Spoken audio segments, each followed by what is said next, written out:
पश्चिम बंगाल के मुख्यमंत्री शुभेंदु अधिकारी ने चुनाव से पहले जनता से जो वादे किए थे उन्हें पूरी तरह तोड़ दिया। आपने देखा होगा कि चुनाव के दौरान बीजेपी के कई नेता मछली लेकर जनता के बीच दिखे। कुछ नेता मछली खाते हुए भी नजर आए थे। यहां तक कि प्रधानमंत्री नरेंद्र मोदी, अमित शाह और बीजेपी अध्यक्ष समेत पार्टी के बड़े नेताओं ने संदेश देने की कोशिश की थी कि बीजेपी की सरकार आने के बाद लोगों के खान पान, खासकर मछली और मांस खाने पर किसी तरीके की रोक नहीं लगेगी। लेकिन अब सरकार बनने के बाद हालात बदल गए हैं। स्थिति ऐसी बताई जा रही है कि बंगाल के स्कूलों में अंडे तक गायब हो गए हैं। जी हाँ, आपने सही सुना, अंडा गायब हो गया है। अब आपके मन में कई सवाल उठ रहे होंगे, आखिर ऐसा क्या हुआ? स्कूलों से अंडा क्यों हटाया गया? क्या ये सरकार के पुराने वादों से अलग कदम है? और इस फैसले को लेकर लोगों की प्रतिक्रिया क्या है? तो चलिए दोस्तों, इन सभी सवालों के जवाब आपको एक एक कर बताते हैं। नमस्कार दोस्तों, मैं हूं प्रवीण साहनी। तो सवाल उठता है कि आखिर अंडा गायब हुआ तो गया कहां? किसके पास चला गया? कहीं ऐसा तो नहीं कि जो अंडे स्कूलों में बच्चों को दिए जाने थे वो उन उत्पातियों के पास पहुंच गए हों जो इन दिनों अभिषेक बैनर्जी और टीएमसी के बड़े नेताओं को निशाना बना रहे हैं। आपने देखा होगा कि हाल के दिनों में कुछ प्रदर्शनकारियों ने टीएमसी नेताओं के खिलाफ विरोध जताने के लिए अंडों का इस्तेमाल किया है। कुछ समय पहले अभिषेक बैनर्जी पर अंडा फेंका गया था। इसके बाद टीएमसी के एक और नेता को भी इसी तरह के विरोध का सामना करना पड़ा। हालांकि ये बात व्यंग के तौर पर कही जा रही है, लेकिन सच ये है कि अंडे फेंककर विरोध जताने की घटनाएं लगातार चर्चा में बनी हुई हैं। कुछ लोग इसे विरोध का तरीका मान रहे हैं तो कुछ इसे नेताओं को डराने या दबाव बनाने की कोशिश बता रहे हैं। कुल मिलाकर अंडे के जरिए विरोध का ये सिलसिला लगातार जारी है। तो दोस्तों, सारे काम भूलकर बीजेपी की सरकार जो मुद्दों से ध्यान भटकाने में माहिर है, उन्होंने एक ऐसे मुद्दे को क्रिएट किया है जो उनके किए वादों को तोड़ने जैसा है। और इसलिए पश्चिम बंगाल में मछली पर सियासी विवाद के बाद अब अंडे को लेकर नई बहस छिड़ गई है। राज्य की शुभेंदु सरकार ने स्कूलों में मिलने वाले मिड डे मील के खाने से अंडा हटाने का फैसला लिया है, जिस पर टीएमसी नेता डेरेक ओब्रायन ने तीखा हमला बोला। टीएमसी का कहना है कि लोगों को अंडा फेंककर मारने के लिए है, लेकिन बच्चों को न्यूट्रिशन से वंचित किया जा रहा है। दरअसल पश्चिम बंगाल की नई शुभेंदु सरकार ने हाल में घोषणा की थी कि कोलकाता के स्कूलों में मिड डे मील अब इस्कॉन के सहयोग से दिया जाएगा। इसी के बाद से बच्चों के खाने से अंडे के गायब होने पर संग्राम छिड़ गया है। टीएमसी नेता ओब्रायन ने बीजेपी सरकार के इस फैसले पर तीखा हमला बोला है। उन्होंने सोशल मीडिया प्लेटफॉर्म एक्स पर लिखा, चुनाव प्रचार के दौरान मछली खाने के तमाशे के बाद अब गुजरात जिमखाने का असली चेहरा सामने आ गया है। उन्होंने आरोप लगाया कि विरोधियों पर अंडे फेंके जाते हैं, लेकिन मिड डे मील से अंडे हटाकर बच्चों को जरूरी पोषण से वंचित किया जा रहा है और बंगाल इसे पूरी तरह नकारता है। टीएमसी सांसद डेरेक ओब्रायन के अलावा टीएमसी प्रवक्ता कुणाल घोष ने कहा कि वो राज्य के वित्त मंत्री से इस फैसले पर हस्तक्षेप करने की मांग करेंगे ताकि मिड डे मील से अंडा ना हटाया जाए। घोष के मुताबिक अंडे से बच्चों को प्रोटीन मिलता है और ये बच्चों को बेहद पसंद भी है। वो इस्कॉन का सम्मान करते हैं, लेकिन मिड डे मील जैसे विषय में धार्मिक संस्था को ठेका दिए जाने पर पूर्ण विचार होना चाहिए। दूसरी तरफ बीजेपी सरकार में खेल मंत्री इंद्रनील खान ने इस फैसले का बचाव किया। उन्होंने साफ कहा कि इस्कॉन की ओर से जो भोजन स्कूली बच्चों को दिया जाएगा वो पूरी तरह से डाइटिशियन, आहार विशेषज्ञों की देखरेख में तैयार होगा। बच्चों के स्वास्थ्य के लिए भोजन में प्रोटीन और विटामिन की मात्रा का पूरा ध्यान रखा जाएगा। वहीं बीजेपी मंत्री दिलीप घोष ने इस विवाद पर कहा कि सरकार तय करती है कि इसे कौन संभालेगा। उन्होंने जानकारी दी कि अस्पतालों के लिए खाने का आवंटन बढ़ाया गया है। हारिंग हाटा मिड डे मील के लिए 3.5 रुपए की दर से अंडा सप्लाई करता है। अगर आगे भी ऐसी कोई मांग आती है तो सरकार उस पर भी जरूर विचार करेगी। दोस्तों, यहाँ एक बात सोचने वाली है। इस्कॉन एक धार्मिक संस्था है जो हिंदू धर्म और भगवान कृष्ण के विचारों का प्रचार प्रसार करती है। इसमें अपने आप में कुछ भी गलत नहीं है और मैं भी इसे गलत नहीं मानता। लेकिन सवाल यह है कि क्या किसी धार्मिक विचारधारा का प्रचार करने वाली संस्था को सरकारी स्कूलों के कामकाज में शामिल करना सही है?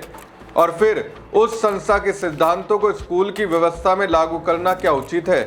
हिसाब से ये एक गंभीर सवाल है। अब सोचिए, क्या सरकारी स्कूलों में सिर्फ एक ही धर्म के बच्चे पढ़ते हैं? इसका जवाब है नहीं। सरकारी स्कूलों में अलग अलग धर्मों, समुदाय और पृष्ठभूमि के बच्चे पढ़ने आते हैं। यही स्थिति अधिकांश निजी स्कूलों में भी होती है। ऐसे में सवाल उठता है, जब सरकार को पता है कि स्कूल में हर धर्म के बच्चे पढ़ते हैं, तब मिड डे मील जैसी योजना में हिंदू धार्मिक विचारधारा से जुड़ी संस्था इस्कॉन का सहयोग क्यों लिया जा रहा है? दोस्तों, ये कदम बंगाल की उस सामाजिक और सांस्कृतिक सोच के खिलाफ जाता है जो लंबे समय से विविधता और सह अस्तित्व पर आधारित रही है। देखा जाए तो राज्य में नई सरकार बनने के बाद कुछ नीतियों के जरिए एक खास वैचारिक दिशा को बढ़ावा देने की कोशिश की जा रही है। बीजेपी की सरकार बनने के बाद मुख्यमंत्री शुभेंदु अधिकारी के नेतृत्व में कई फैसले ऐसे हो रहे हैं जिस पर आरएसएस का प्रभाव दिखता है। ऐसा लगता है सरकार आरएसएस से जुड़े विचारों को नीतियों में जगह देने की कोशिश कर रही है। इसी संदर्भ में मिड डे मील योजना में इस्कॉन की भूमिका को लेकर भी बहस छिड़ी हुई है। देखिए दोस्तों, भारत की पहचान एक धर्मनिरपेक्ष देश के रूप में रही है।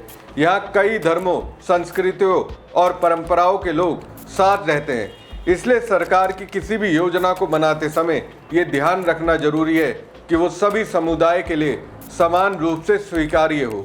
इसी वजह से मिड डे मील में अंडा हटाने या शुद्ध शाकाहारी भोजन को बढ़ावा देने जैसे फैसलों पर विवाद खड़ा हो रहा है।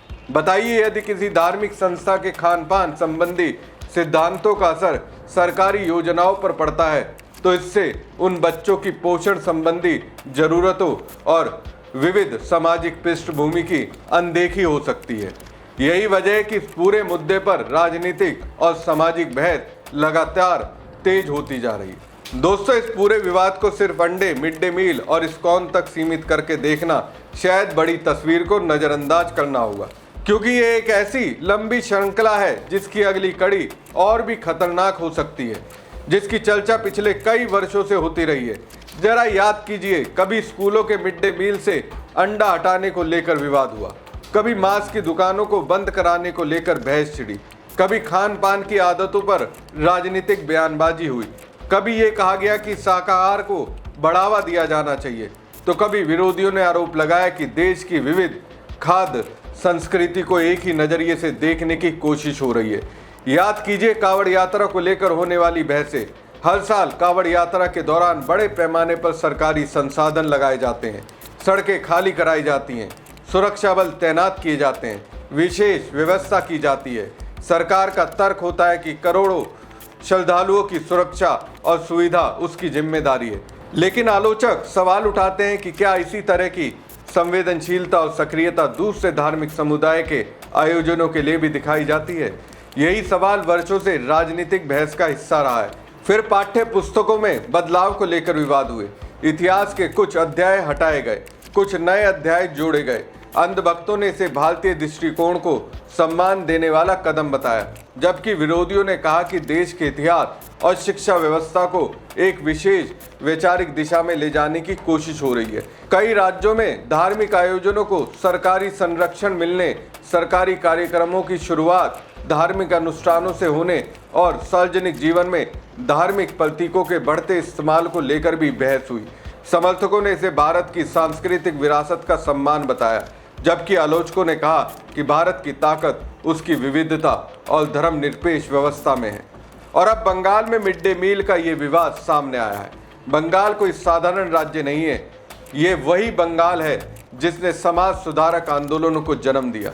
ये वही बंगाल है जहाँ अलग अलग धर्म, भाषा और खान पान की परंपराएं सदियों से साथ साथ चली हैं। यहाँ मछली सिर्फ एक भोजन नहीं, बल्कि संस्कृति, परंपरा और पहचान का हिस्सा मानी जाती है। यही वजह है कि चुनाव के दौरान जब बीजेपी के नेता मछली खाते हुए दिखाई दिए, मछली बाजारों में पहुंचे और जनता को भरोसा दिलाया गया कि उनके खान पान पर कोई रोक नहीं लगेगी, तब बंगाल के लोगों को लगा कि उनकी संस्कृति का सम्मान किया जा रहा है। लेकिन अब जब मिड डे मील से अंडा हटाने जैसी खबरें सामने आती है, तो विपक्ष यही सवाल उठा रहा है कि क्या चुनाव खत्म होते ही वादे भी खत्म हो गए? सवाल सिर्फ अंडे का नहीं है, सवाल यह है कि करोड़ों बच्चों के पोषण का फैसला कौन करेगा? पोषण विशेषज्ञ करेंगे या धार्मिक मान्यताओं से प्रभावित संस्थाएं। सवाल ये भी है कि क्या सरकारी योजनाओं में धर्म का प्रभाव बढ़ना चाहिए या फिर सरकारी योजना पूरी तरह वैज्ञानिक, संवैधानिक और सर्वधर्म समभाव के आधार पर चलनी चाहिए। बीजेपी कह रही है कि बच्चों को पौष्टिक भोजन मिलेगा और किसी तरह की कमी नहीं होगी। दूसरी तरफ टीएमसी और विपक्षी दल कह रहे हैं कि ये बच्चों के पोषण और बंगाल की संस्कृति दोनों पर असर डालने वाला फैसला है। दोनों पक्ष अपनी अपनी दलीलें दे रहे हैं, लेकिन आखिरी में फैसला जनता को करना है। क्या ये सिर्फ मिड डे मील में बदलाव है? क्या ये सिर्फ अंडे का मामला है या फिर ये उस बड़ी बहस का हिस्सा है जिसमें तय होगा कि भारत जैसा विविधताओं वाला देश अपनी सरकारी नीतियों को किस दिशा में लेकर जाएगा? आपकी क्या राय है? क्या मिड डे मील जैसी सरकारी योजनाओं में धार्मिक संस्थाओं की भूमिका होनी चाहिए? क्या बच्चों के पोषण से जुड़े फैसले सिर्फ वैज्ञानिक आधार पर होने चाहिए? और क्या चुनाव के दौरान किए गए वादों और सत्ता में आने के बाद लिए गए फैसलों के बीच ये अंतर जनता को स्वीकार करना चाहिए? अपनी राय कमेंट बॉक्स में जरूर दीजिएगा और साथ ही पेज को लाइक और खबर को ज़्यादा से ज़्यादा शेयर कीजिएगा। और अगर चैनल को सब्सक्राइब नहीं करा तो सब्सक्राइब करना बिल्कुल ना भूलें। धन्यवाद।